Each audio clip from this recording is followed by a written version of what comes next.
নমস্কাৰ প্ৰিয় দৰ্শক, আমাৰ চেনেলৰ অন্য এক আধ্যাত্মিক তথা গুৰুত্বপূৰ্ণ ভিডিঅ'লৈ আপোনাক আন্তৰিক স্বাগতম জনাইছোঁ। ভগৱান শ্ৰীকৃষ্ণই কৈছে, ৰাতিপুৱাই শুই উঠি কেতিয়াও এইকেইটা বস্তু দৰ্শন কৰিব নালাগে। ইয়াৰ বিপৰীতে আপুনি যদি পুৱাই উঠি এইকেইটা বস্তু দৰ্শন কৰে, তেনেহ'লে আপুনি বিচৰা যিকোনো ধৰণৰ বস্তুৱে সাধন কৰিব পাৰে। ৰাতিপুৱাৰে পৰা গোটেই দিনটো আপোনাৰ বাবে এটা যোগাত্মক শক্তিৰে ভৰি থাকে। কোনকেইটা বস্তু দৰ্শনে আপোনাৰ দিনটো শুভাৰম্ভণি কৰিলে আপোনাৰ দুখ দৰিদ্ৰতাৰ পৰা হাত সাৰিব পাৰি, জানিবলৈ আমাৰ এই ভিডিঅ'টো নিশ্চয়কৈ চাব বুলি আশা কৰিলোঁ। আমাৰ বাসগৃহত এনে কি বস্তু পুৱাই দৰ্শন কৰিলে আমাৰ দুখ দৰিদ্ৰতা নাহে, আৰু তাৰ বিপৰীতে এনে কি বস্তু আমি পুৱাই উঠি দৰ্শন কৰিলে আমাৰ জীৱনলৈ দুখ দৰিদ্ৰতা নামি আহে। ব্ৰহ্ম মুহূৰ্ত অৰ্থাৎ পুৱাই যিজন ব্যক্তিয়ে সোনকালে উঠে, সেই মানুহজনলৈ ভগৱানে এটা বৃহৎ ডাঙৰ শক্তি প্ৰদান কৰে, যি শক্তিৰ বাবে সেই মানুহজনে সফলতা অৰ্জন কৰে। ভগৱান শ্ৰীকৃষ্ণইও গীতাত ব্ৰহ্ম মুহূৰ্তক সৰ্বোত্তম সময় বুলি উল্লেখ কৰিছে। যিজন মানুহে ৰাতিপুৱা সোনকালে বিচনাৰ পৰা উঠে, সেইজন মানুহে সফলতা অৰ্জন কৰে। সেইবাবে যিমান পাৰে সোনকালে বিচনাৰ পৰা উঠিব লাগে। আমি সকলোৱে বিচাৰোঁ আমাৰ জীৱনত যেন কোনোদিনে দুখ দৰিদ্ৰতা নাহক, টকা পইচাৰ অভাৱ নহওক। সকলোৱে আমি সদায় ভগৱানৰ ওচৰত এইটোৱে প্ৰাৰ্থনা কৰোঁ। প্ৰথমে জানি লওক, পুৱাই উঠি আমি কি বস্তু দৰ্শন কৰিব লাগে। ভগৱান শ্ৰীকৃষ্ণই কৈছে, পুৱাই উঠি আপুনি চকুযোৰ খুলি নিজৰ হাত দুখন চাব লাগে, কাৰণ আপোনাৰ হাত দুখনত মা লক্ষ্মী, বিদ্যা দেৱী আৰু ভগৱান শ্ৰীকৃষ্ণই বাস কৰে। আৰু সেই হাত দুখনে তেওঁলোকক এবাৰ হাত জোকৰি স্মৰণ কৰি দিনটো শুভ আৰম্ভণি কৰিব লাগে। বেডৰুমত শোৱাৰ বিচনাৰ কাষৰ টেবুলত আৰু ঘৰৰ মেইন দুৱাৰৰ মুখত এটা পৰিষ্কাৰ পাত্ৰত সদায় পানী ৰাখিব লাগে, কাৰণ এইকেইটা জেগাত পানী ৰাখিলে ঘৰখনলৈ ধনাত্মক শক্তি আকৰ্ষণ কৰে।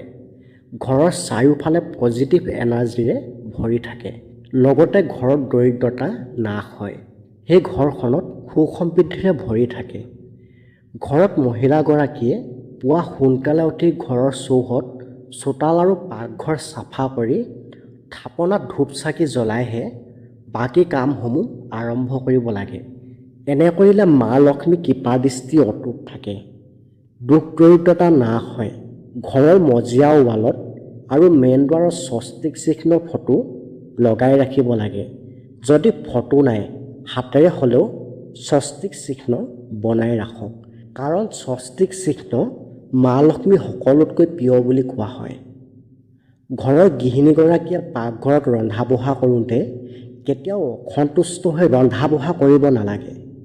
আৰু যদি ঘৰৰ গৃহিণীগৰাকীয়ে পাকঘৰত ৰন্ধা বঢ়া কৰোঁতে অসন্তুষ্ট হৈ ৰন্ধা বঢ়া কৰে, তেতিয়াই মা লক্ষ্মীয়ে মনত দুখ পায়।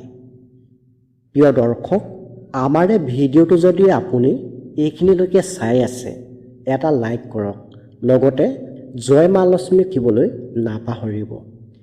এতিয়া জানো আহক, পুৱাই উঠি কি বস্তু দৰ্শন কৰিব নালাগে। ৰাতিপুৱা উঠিয়ে কেতিয়াও খালী পানীৰ পাত্ৰ দেখিব নালাগে। ঘৰৰ মেইন দুৱাৰ খুলি কেতিয়াও বেয়া আৱৰ্জনা দেখিব নালাগে। যদি আপোনাৰ ঘৰৰ দুৱাৰমুখত এনে আৱৰ্জনা আছে, আজিয়ে চাফা কৰি পেলাওক। পুৱাই উঠি কেতিয়াও নিজৰ ছবিখন আইনাত চাব নালাগে বুলি বাস্তুশাস্ত্ৰই প্ৰমাণ কৰিছে। ৰাতিপুৱাই উঠি কেতিয়াও বেয়া বা অশ্লীল ফটো দেখিব নালাগে। পাৰে যদি বেডৰুমত হাঁহি থকা সৰু বাচ্চা বা ভগৱান শ্ৰীকৃষ্ণ সৰুকালৰ ফটো ৰাখক। এনে ফটো ৰাখিলে এটি মিঠা হাঁহিৰে দিনটো শুভাৰম্ভণি কৰিবৰ বাবে উৎসাহিত কৰে। আপুনি মন কৰিব, এটি কণমানি বাচ্চাৰ মুখৰ হাঁহিৰে আপোনাৰ মনৰ দুখ কষ্ট সলনি কৰি দিব পাৰে। পুৱাই উঠি কেতিয়াও দা কটাৰী দেখিব নালাগে। যদি আপোনাৰ ঘৰত ভঙা আইনা আছে, সেয়া আজিয়েই পেলাই দিয়ক। যদি আপুনি পুৱাই উঠি এনেধৰণৰ ধাৰ লগা বস্তু দেখে, দিনটোলৈ বেয়া বুলি বাস্তুশাস্ত্ৰৰ পৰামৰ্শ আগবঢ়াইছে। যদি পুৱাই উঠি আপুনি এনে বস্তু দেখে, গোটেই দিনটোলৈ খং আৰু দুখেৰে ভৰি পৰে আৰু লগতে ঘৰলৈ দৰিদ্ৰতা নামি আহে। পুৱাই উঠি কেতিয়াও ঘৰৰ মহিলাগৰাকীয়ে কাকো চিঞৰ বাখৰ কৰি মাতবোল কৰিব নালাগে।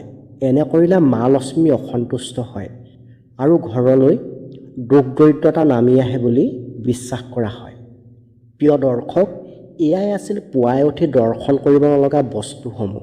যদি আমাৰ এই ভিডিঅ'টোৰ পৰা আপুনি অকণমান হ'লেও কিবা এটা শিকিব পাৰিলে, তেনেহ'লে ভিডিঅ'টো এটা লাইক কৰক, কমেণ্ট কৰক আৰু লগতে আন এজনকো শ্বেয়াৰ কৰি দিয়ক।